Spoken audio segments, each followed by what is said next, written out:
Thank you for having me. Good evening. So earlier on, I asked you what your thoughts were as regards the statements coming from President Bola Tinubu saying that he is attentive to the yearnings and the cries of Nigerians. And I'm wondering if you also buy that line.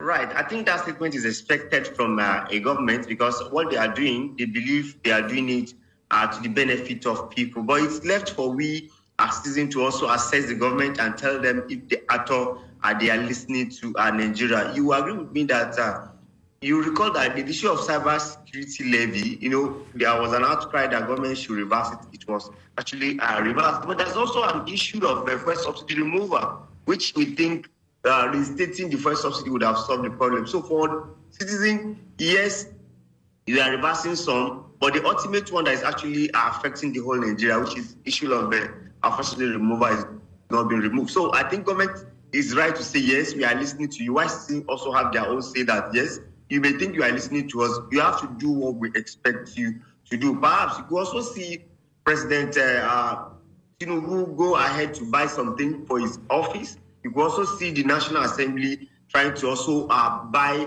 a vehicle for themselves. So it's quite, it depends on which side you want to also listen to. For me, citizens are asking for a better standard of living and an increased purchasing power.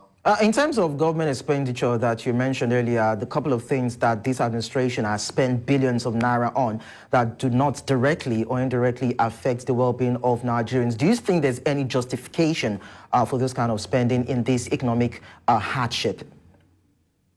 Right. I think what I only want to say is that it appears as if the government is deceiving Nigerians, because if you recall, the issue of the aircraft that government just purchased, it was on the front burner where there was a debate, should they go ahead, should they not go ahead. But by the time the issue of the seizure of aircraft came about, it now became open that, so federal government has actually purchased this aircraft. You also remember the issue of VH, upon that Nigerians say, no, it is not the right thing, they still go ahead to purchase. So for me, I think government are conscious of satisfying their own immediate need, both the legislative and also the executive. They are eager to serve their own self, while they are not that quick to solve the Nigerian problem. And a good example is the issue of CNG. You recall the president actually removed fuel subsidy on the first day he assumed office. Having assumed office, that 1 year down the line, I can tell you that, in fact, I can't say we have 3% of Nigerians on CNG. That's one challenge. Number two challenge is that you will also recall that the refinery in Port Harcourt was said that to come on board so that to ease the affairs of Nigerians. Up till now, it has not still come on board. So it appears they are eager to do what will satisfy them, while they take what is in need for granted. Would that now mean that the several initiatives that this administration has rolled out are actually insignificant? I'm talking about the fact that this administration appended its signature to the 70,000 naira minimum wage, rolled out palliatives, student loans. You mentioned the CNG, although I'd asked a guest earlier and he said all those are not really talking about ameliorating the plight of Nigerians. But then I'd like to get your perspective on that also when we talk about cushioning the pangs of this economic pain.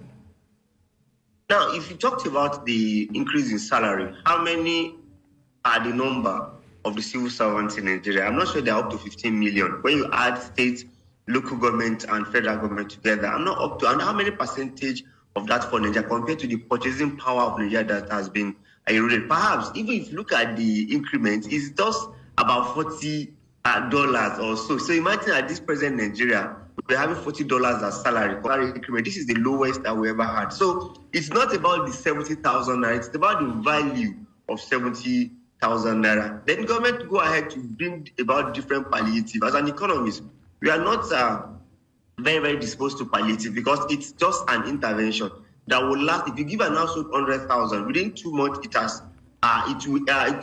will spend the money. So after 2 months, what happened next? So that's why some of us say, in the place of giving palliative, why not use this money to make sure that there is President Tinubu actually give 10 billion for each state for them to purchase CNG. Why not increase it to 50 billion? So that we know that don't give this palliative. create CNG, whereby by the time we have cheaper transport system, it will put money back into our pocket and we'll have more purchasing power. So if you look at what they are doing, for me, I think this government needs to go back and have a blueprint for economic decision in terms of short-term plan, medium-term plan, and long-term plan. It won't be cut and join or being reactive, not being proactive. So we want them to be more proactive by having a plan that will entail the national, the states, and local government, and even private sector will key into it. That is what I think we need. Aliyu Ilyas, public affairs analyst, thank you so much for sharing your thoughts with us on the news. Thank you for having me. I'm still talking about